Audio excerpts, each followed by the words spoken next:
पार्थ वासुदेवन मूर्ति। Sir good afternoon, स्वागत है sir show पर। और सबसे पहले सर जानना चाहेंगे ओवरऑल आउटलुक ऑन रिजल्ट्स। जैसे कि हम देख रहे हैं सर, नेट प्रॉफिट में एक अच्छा फिगर है, मार्जिन्स भी काफ़ी इंप्रूव होते देख रहे हैं। ओवरऑल इस अर्निंग्स को सर कैसे देख रहे हैं आप? Good afternoon, thank you for having me. ये जो साल था, पिछले साल था, हमारे लिए बहुत ही अच्छा साल था, क्योंकि ये साल के पहले हमारे पास एक सब्सिडरी भी था, जीएमपी, जो हमने बेचा था। और उसके बेचने के बावजूद हमने जो रेवेन्यूज किया है वो पहले से बेहतर है। इन FY24 हमारा जो रेवेन्यू था वो 775 करोड़ था।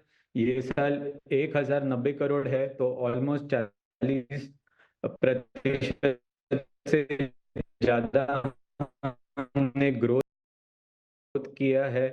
प्रॉफिट जो पैट जो हम कहते हैं, ये साल 130 करोड़ है, जो पिछले बार आई थिंक अराउंड 68 करोड़ था।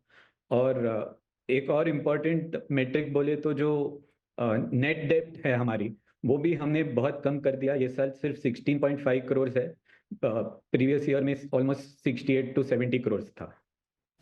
जी सर, काफ़ी वैसे तो हाइलाइट्स आपने शेयर की सर। और जो आगे जानना चाहूँगी उन ईपीसी इंजीनियरिंग साथ ही प्रोक्योरमेंट एंड कंस्ट्रक्शन की अगर बात करें सर, इस सेगमेंट में कैसी ऑर्डर बुक देखने को मिल रही है और आगे कितना ऑर्डर बुक पाइपलाइन में यहाँ से है?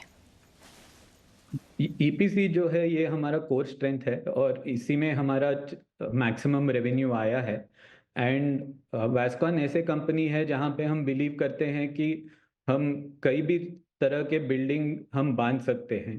तो अगर आप हमारे पोर्टफोलियो देखेंगे तो हमने हॉस्पिटल्स किए हैं, रेसिडेंशियल, कमर्शियल, होटल्स, अभी एयरपोर्ट्स भी कर रहे हैं। रिसेंटली हमें एक 225 करोड़ का ऑर्डर गोवा में मिला है, जहाँ पे हम रोपवे केबल कार के जो टर्मिनल स्टेशंस और फाउंडेशंस है वो भी करेंगे। तो बहुत एक्साइटिंग है, और हमें लगता है कि ये सेक्टर में हमें काफ़ी ग्रोथ मिलेगा।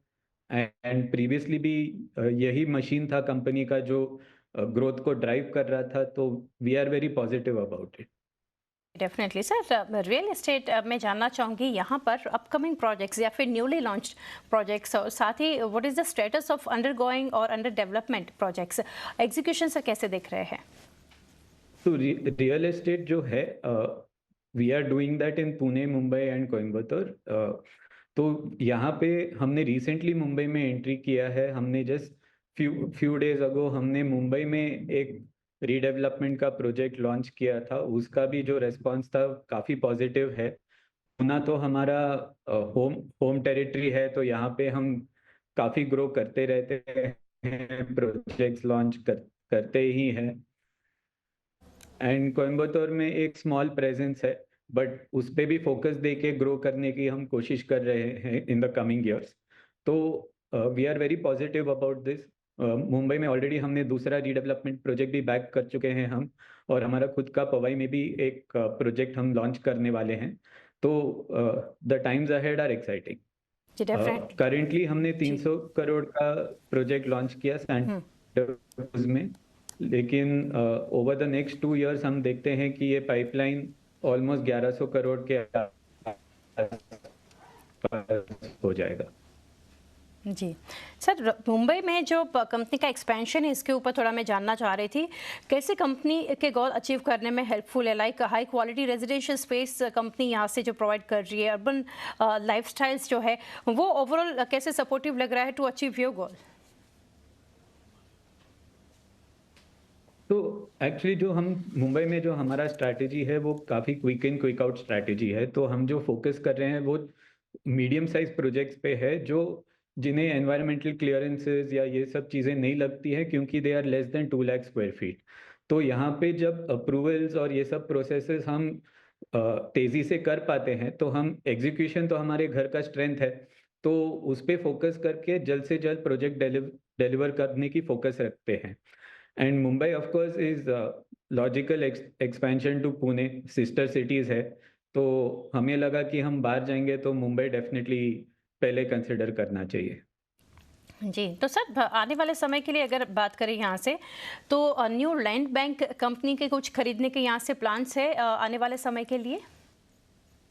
तो वास्कॉन का डे वन से स्ट्रैटेजी यही रहा है कि हम जॉइंट वेंचर्स करें और एसेट लाइट रहे, ताकि हम ज़्यादा प्रोजेक्ट्स कर पाएं। तो ये जो स्ट्रैटेजी है, इसमें हम ज़्यादा शिफ्ट करने नहीं वाले हैं। We will focus on signing new joint ventures with land owners, जिनके पास एग्जीक्यूट करके मार्केटिंग और सेल्स करके लैंड को मोनेटाइज करने की क्षमता ना हो, एंड उनको ये बेनिफिट दिलाए और इसके साथ हमें भी ये बेनिफिट मिले। जी डेफिनेटली सर। रियल एस्टेट के ऊपर वैसे आपने डिटेल्स शेयर की, बट सर कुछ projects in pipeline in near term, कुछ लॉन्चेस के यहाँ से अगर कुछ डिटेल्स आप शेयर कर सके। श्योर। तो जैसे मैंने कहा कि मुंबई में हमने सेकंड रीडेवलपमेंट भी साइन किया है, वो अभी पेपर वर्क प्रोसेस में है, काफ़ी फाइनल स्टेजेस में है। वो प्रोजेक्ट भी हमें रेवेन्यू ऑफ अराउंड 350 करोड़ देगा, एंड प्रॉफिट उसमें भी अराउंड 30-35% का प्रॉफिट मार्जिन है। पवाई में अगेन हम लोग वहाँ पे अराउंड 2.5 लाख स्क्वायर फीट का बिल्डिंग बनाएंगे। तो वहाँ पे भी जो टॉप लाइन है वो अप्रोक्सीमेटली अगेन अराउंड 400 करोड़ का है। पुणे में वी आर लुकिंग की एक काफ़ी बड़ा कमर्शियल प्रोजेक्ट हम फोकस कर रहे हैं बानेर में, जो करेंटली अप्रूवल स्टेज में है। तो वो भी शायद 6 to 9 मंथ्स में लॉन्च हो जाएगा। तो ये प्रोजेक्ट्स है जो हमारे ऑलरेडी हाथ में है, जो हम लॉन्च करने वाले हैं, जो साइंड ऑफ है। तो it's quite exciting. Sir lastly जानना चाहेंगे, जैसे कि इस क्वार्टर में हमने देखा कंपनी का जो परफॉर्मेंस ओवरऑल अगर देखें फॉर FY25, एक यहाँ से एक रिकॉर्ड अचीवमेंट्स हमने देखे, project volumes, collection, stand alone quarterly earnings देखे। बट सर फॉर FY26 कैसे आप guidance, if not in terms of numbers, आप कैसे ओवरऑल देख रहे हैं परफॉर्मेंस को? जैसे हमने लास्ट ईयर हमने ऑलमोस्ट 40% का ग्रोथ किया था रेवेन्यू में, तो ये साल भी हम कंजर्वेटिवली कह सकते हैं कि 20 to 25% का ग्रोथ डेफिनेटली हम देख सकते हैं। एंड ऑलरेडी जो हमारा ऑर्डर बुक है वो 2800 करोड़ के ऊपर है, ऑलमोस्ट 3000 करोड़ का ऑर्डर बुक है। और जनरली हम कहते हैं कि on a thumb rule basis around 35% इसका जो ऑर्डर बुक है वो हम एग्जीक्यूट कर पाते हैं।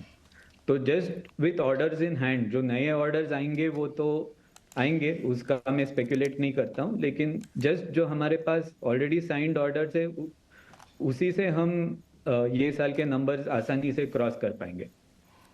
Definitely, Siddharth sir, it's a pleasure talking to you. Thank you, sir, for connecting, and best wishes for coming quarters. Thank you again. Thank you.